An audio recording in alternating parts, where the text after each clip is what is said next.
Hello, everybody, and welcome back to Xmen, the animated series reXamined. We're finally back with season 2 of our excavation, our reminiscence, and re-looking at the Xmen animated series. We're both adults, we are both stand-up comedians, and we are both going back into the pool of our youth to see if this is a show that kind of stands up to the test of time. My name is Dan Bain, and I'm joined, as always, with my dear friend Javier Haking. Hello, everyone. How you doing? It's good to be back. When you were saying it's time to re-excavate, I was like, what, this podcast? Yes, it is. It has pretty much become dinosaur bones that need to be dug back up. I assume the reason for that, Harv, is because the two of us have been just so overwhelmed with incredible opportunities. Oh, you would not believe the success that has been happening, flowing in, coming out of the goddamn walls. I've been fighting for this podcast to come back, but alas, the work has been getting in the way.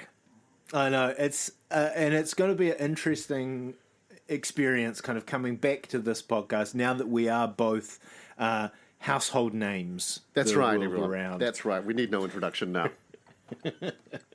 But for the sake of form and completionism, we will continue to introduce ourselves. So it matches. Matches the you want to keep that cohesiveness. Harv, we've been away for a year. What's a X-Men related thing that's happened to you in a year away?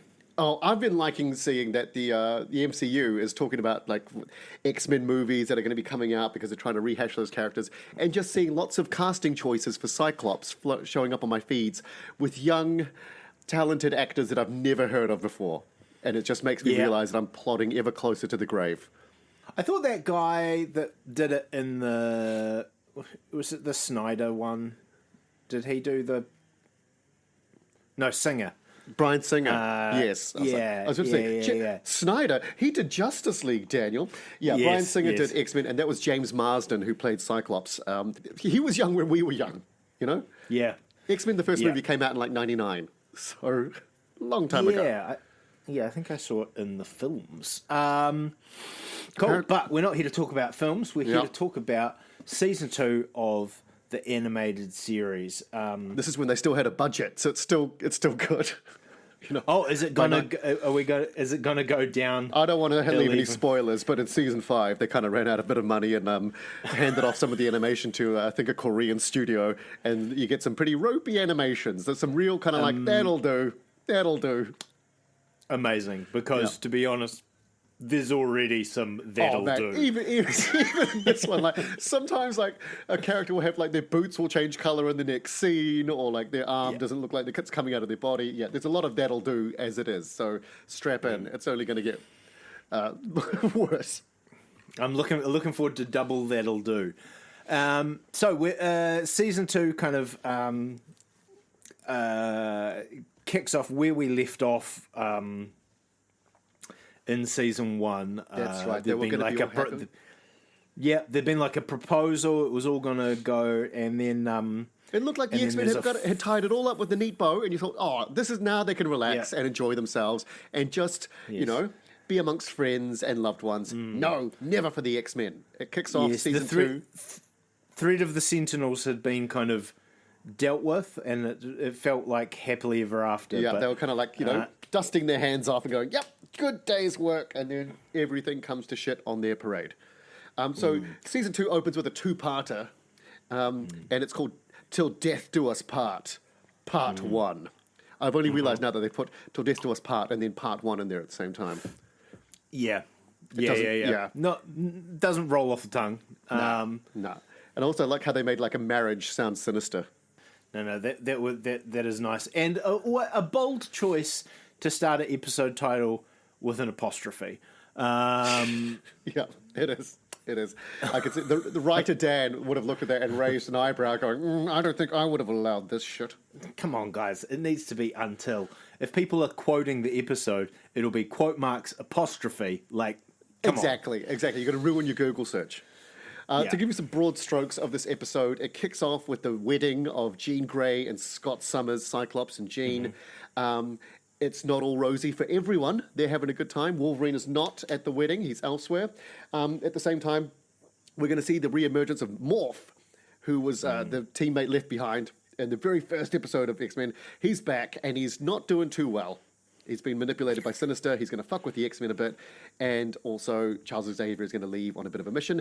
On top of all that, you've also got a group called the Friends of Humanity, which are just your boilerplate racist hate group who hate them muties and want them out of their society. So they have to deal with that as well. So, again, I guess to kick off, first of all, an episode I hadn't seen. Yep. I know that I've seen some Mr. Sinister stuff, and this is clearly kind of the start of this. What do you think of Mr. Sinister's look? Great. I thought you'd so like glad it. you asked. First of all, Mr. Sinister has the most fucking luscious lips. Oh, They're just black, but they're like a glossy black. Oh, They're yeah. They always seem like glistening. yeah. Like imagine yeah, and- what Marilyn Manson would kiss. Yeah. And what's he got inside those luscious lips, Dan? Oh, he's got little fangs. He's got like They're fucking horrendous, aren't piranha they? teeth. They're like little Yeah. needle teeth, little fang Yeah. needle teeth, and like lots of them, and they're disgusting. Yeah. And I hate them. Yes. He's got this kind of unusual cloak as well, which is kind of like made of. It's like it's made of ribbons, but they are like solid. Mr. Sinister very much looks like what you'd expect at the Met Gala if they were like, okay, now the supervillain section comes out. Yeah. You know, Paris Fashion Week and everything comes out, puts the lip gloss on, shows the fangs, struts out the stripes and ribbons. Super villain via Lady Gaga. Like it's got Oh, yeah. kind of Yeah. a bit of that that kind of big kind of art pop star Chapel Roan kind Yeah. of Yeah. like it's a full fucking ensemble. Yeah. And you know what? His is one of the costumes that barely changes. That shit is timeless. He was like, nailed it. Never need to change this. It's not going anywhere. It's also a great name. Mr. Sinister has just a real nice. Yeah. It's got a There's real no, nice mouthfeel. There's no ambiguity there, is there? It's not like No. a guy called Avalanche who's like, he could be a good guy. I don't know what his powers Yeah. are. Exactly. Mr. Sinister is like, oh, I don't think this guy's fucking around, really. Yeah. Let's back up a little bit. So at the start of this episode, we see Scott and Jean getting married. Talking a little bit of the That'll Do animation, you'll see that Scott is not wearing his ruby quartz glasses. He's just got on regular glasses. And I'm like, he would have killed everyone at this wedding. So they're all there. What I do love is they just get married. And Gambit comes up. And the first time we see Gambit in season 2, the first thing he says is, "Can I steal a kiss from the bride?" Yeah. I'm like, oh, Gambit, you haven't changed, you horny fucker. He's straight in like, gonna kiss the bride. Oh, also the bridesmaid. Yeah. Oh, like who is Gambit, she's been other married guest? for 30 seconds. Give her a goddamn minute. Yeah. Straight in. The opening of this, I think, loses a lot of sympathy for Wolverine, where it's like he's so sour about Scott and Jean getting married that he has failed to turn up at the wedding and is instead in the danger room in his wedding tuxedo fighting robot versions of Cyclops. Yeah, just to get it all out. When I first saw it, I was like, oh, are we cutting... so it cuts in location. Yeah. I was like, oh, are we cutting in time as well? Right. My first thought for it was like, oh gosh, we're going to see where this wedding party is going to end up, and then we're jumping back to the wedding, and then the timelines will slowly kind of... But no, surprise, robots. No. Surprise robots, and also just like he's just sulking. He really is. He's gone off. Do you know what the saddest thing about this is? That he's wearing the tuxedo. So he was like, he was planning to go. You know? He Yeah. doesn't put on the tuxedo to go to the danger room. I wonder how close he was to getting to the ceremony. Like, he just was like, no, I can do this. They're my friends. I'm over this. I can process. I'm a grown-ass man. And he, like, pulls up at the church and just goes, no, danger room. I can't do this anymore. No time to change. I can do this, but first of all, I need to go and kill about 20 robot versions of Scott, and then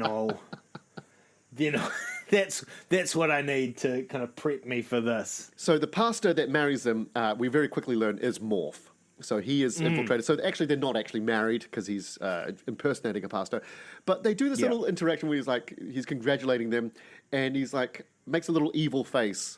And he makes the most evil face I've ever seen.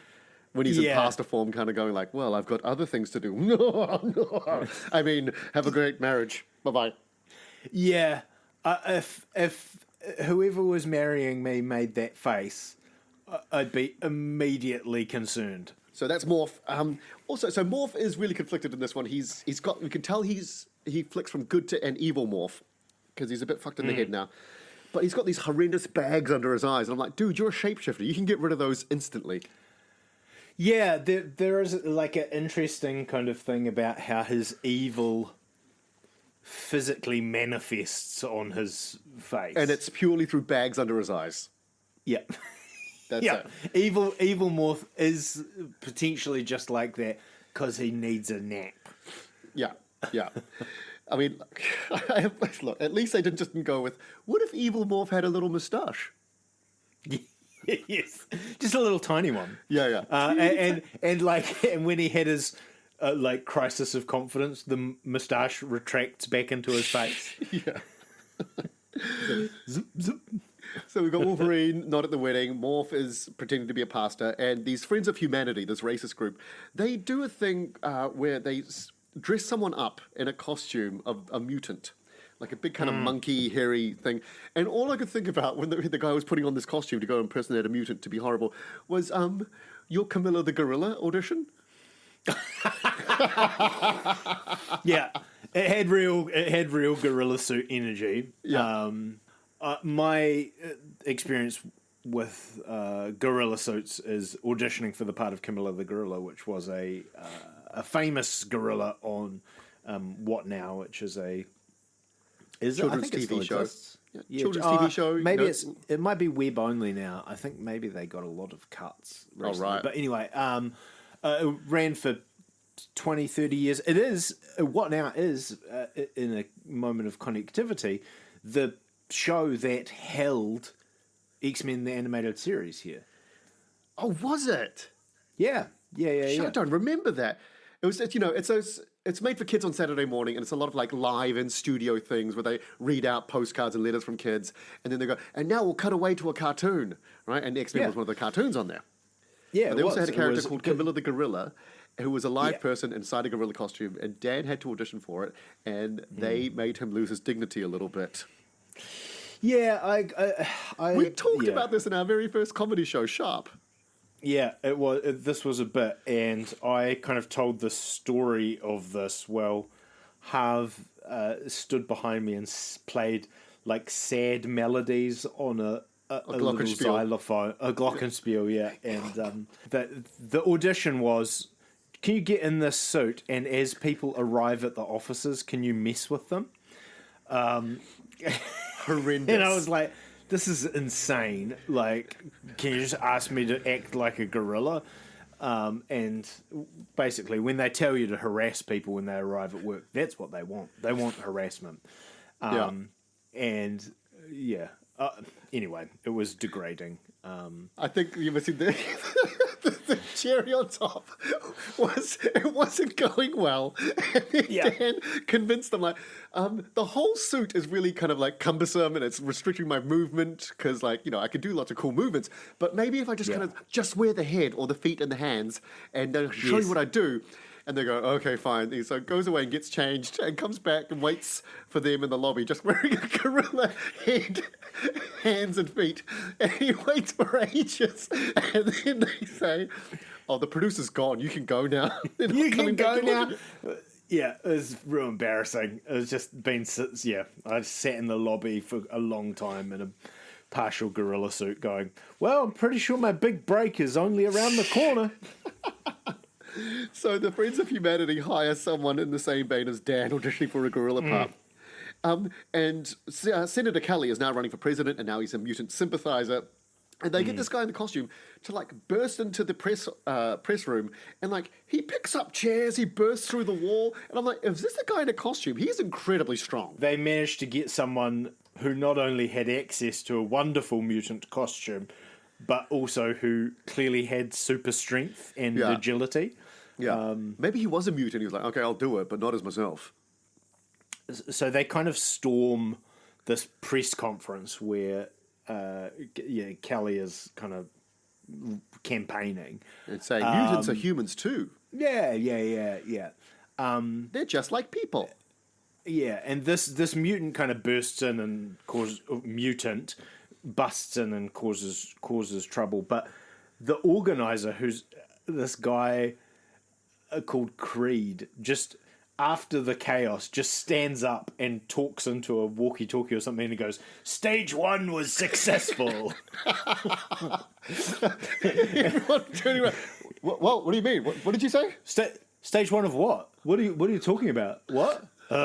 Abort. Oh no, someone's ruined it. Hey, as far as gigs go, I would love to dress up in a costume, run into a room, cause chaos, and jump out a window. Yeah. I'd do that for free. It's like, have you ever seen those videos? It's quite a popular genre where a grown-up dresses as the Grinch and runs into a child's Christmas party. Yeah, and starts stealing presents, and the kids scream. I find them so funny. The kids all seem absolutely traumatized, but it is very funny. It's so funny. And I completely agree. There's always a top comment going like, this is child abuse. Why would you do this to the children? I'm like, I 100% agree, but this is still so fucking funny. Yeah. Not my children. Exactly. Look at those other children.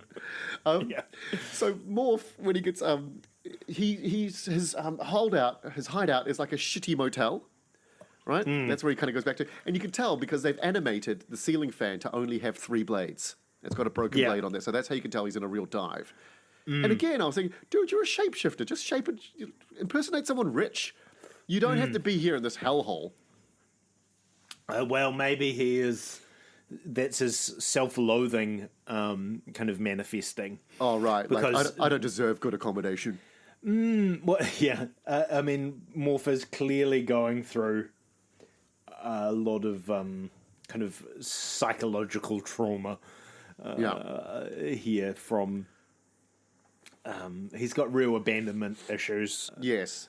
So, long story short, what's happened here is that Morph, when he was left for dead on the mission in the very first episode, after the X-Men leave him and the Sentinels have like hit him with their energy blast and he's lying there, the Sentinels just kind of like walk away, and then Sinister just emerges out of the bushes and comes across him and goes, "Ooh, I think I can use you."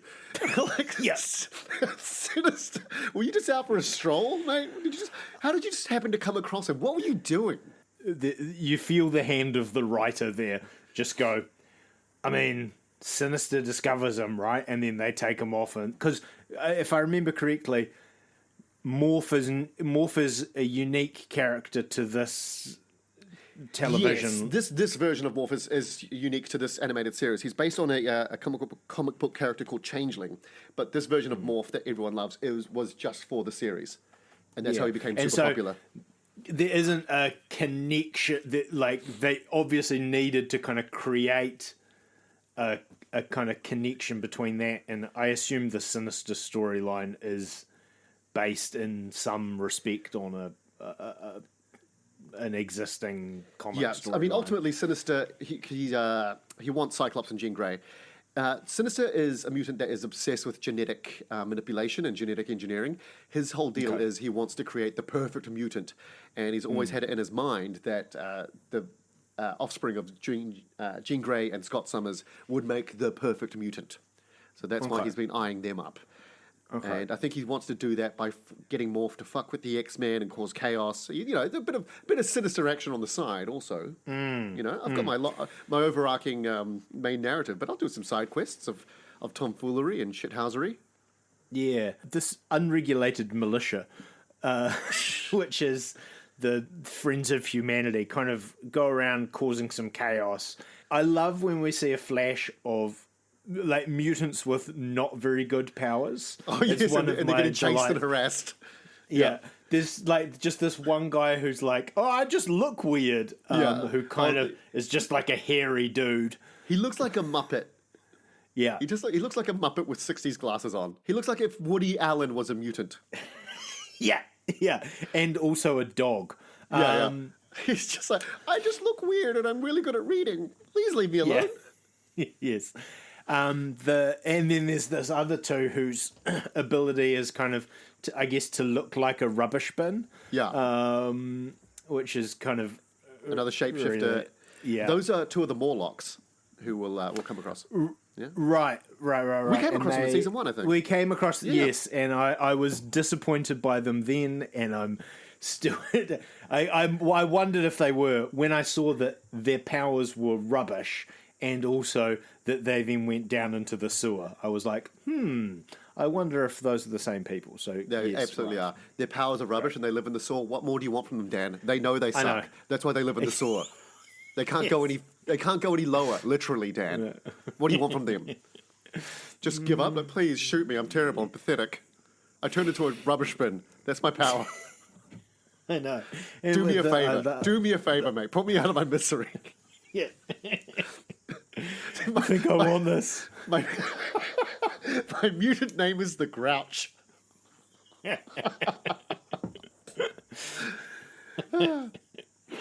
So, in an unsurprising turn of events, Morph heads into the mansion and begins a series of shape-shifting shenanigans where he pretends to be the other kind of members of the team in order to mess with. And he does a good job. I thought they did a really good job in a short amount of time to show how much chaos he can cause. Because the first thing he does is he fakes a call to Professor X, faking himself as Magneto, saying, I need your help.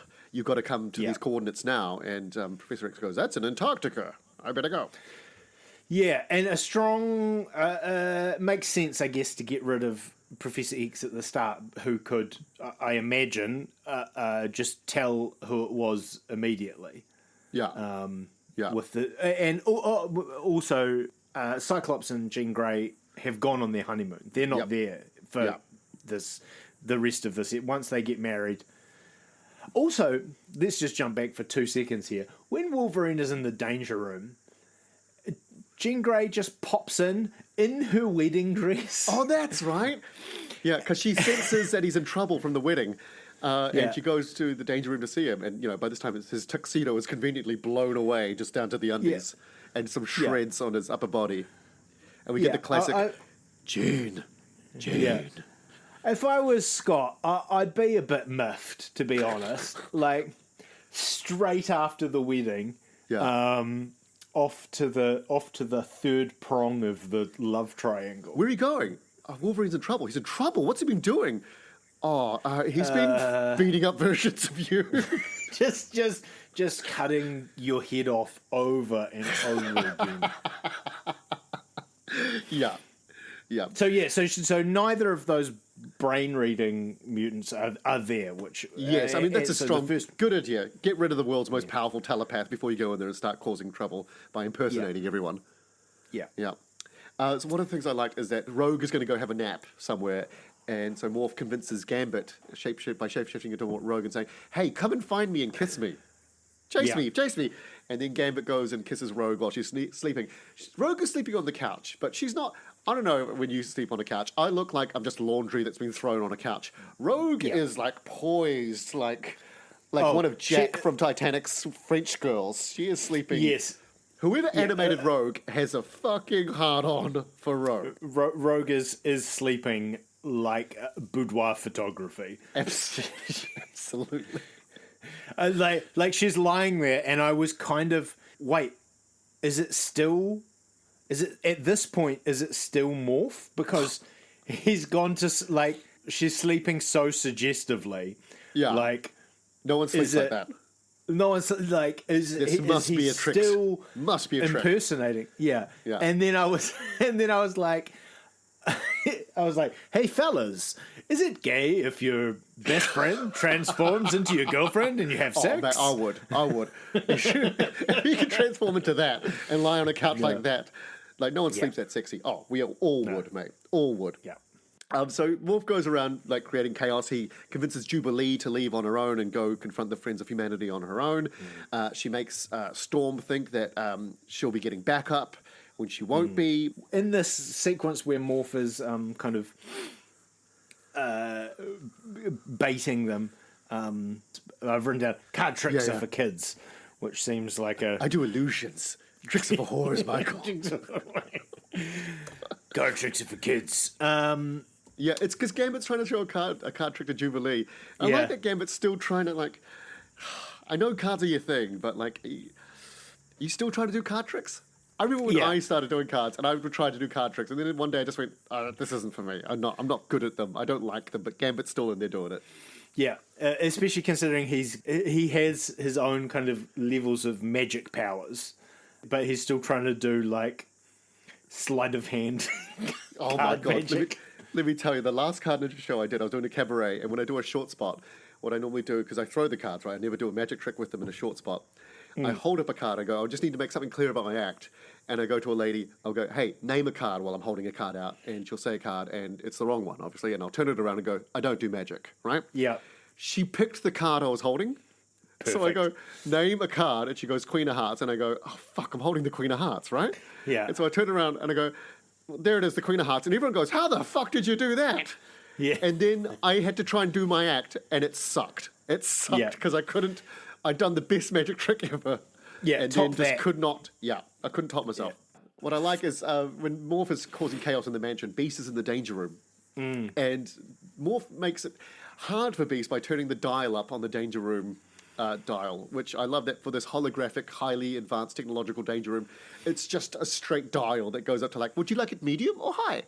Yeah, there's no nuance. to like let's up turrets or let's up like kind of combat drones or whatever like kind of sophisticated training program. It's just turn like, it up to 20. Just more.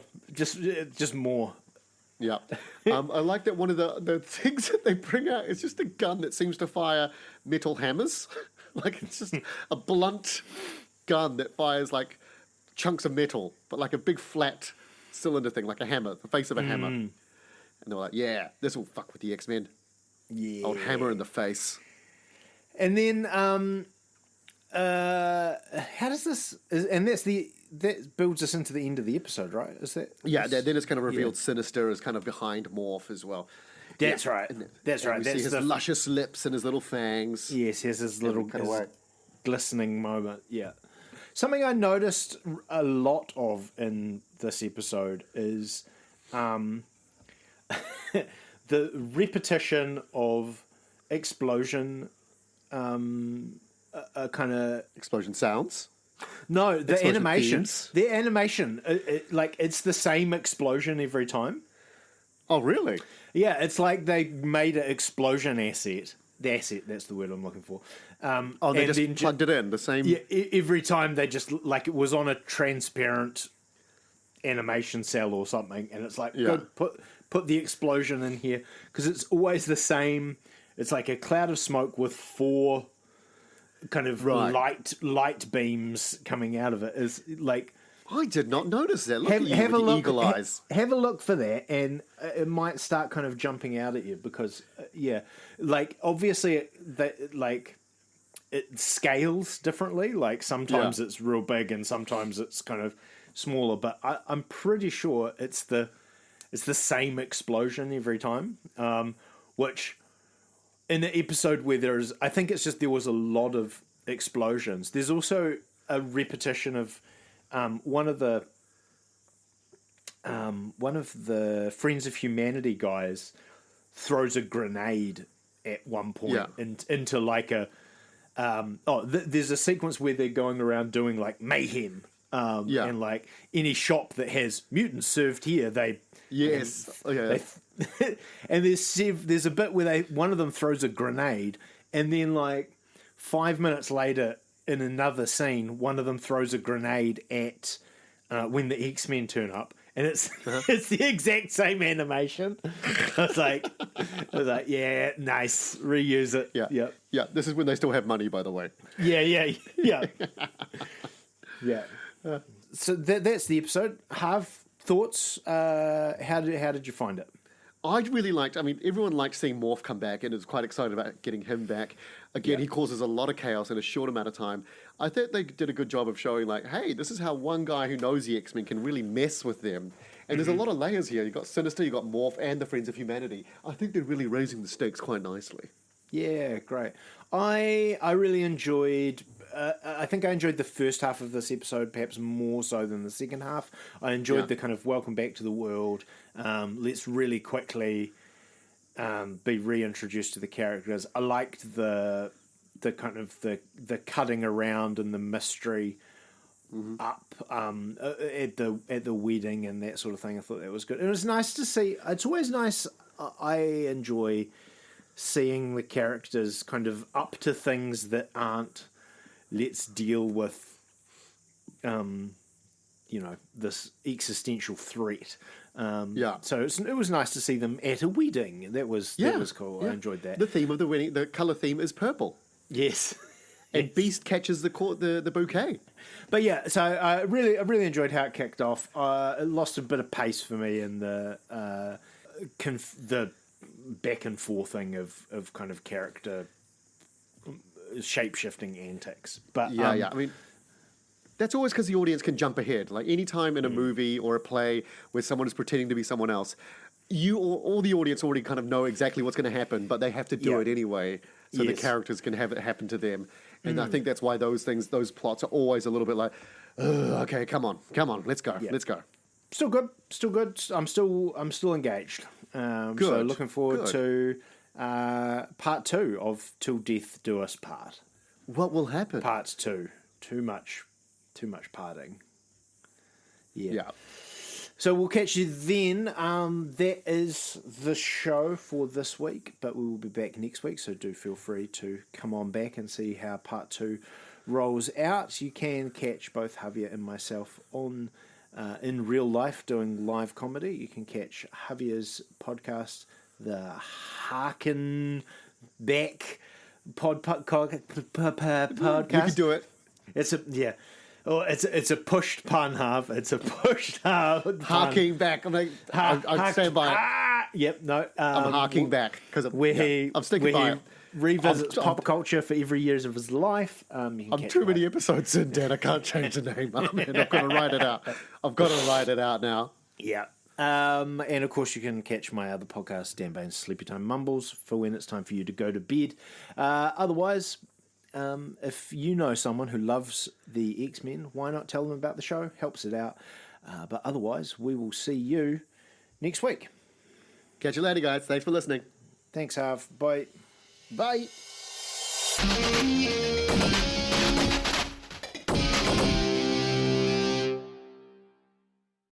Are podcasts too interesting? Especially if you use them to fall asleep. I'm Dan Bain, and all 4 seasons of my podcast, Sleepy Time Mumbles, are interesting enough to listen to, but not interesting enough to keep you awake. Sleepy Time Mumbles, a podcast you can miss, wherever you get your podcasts.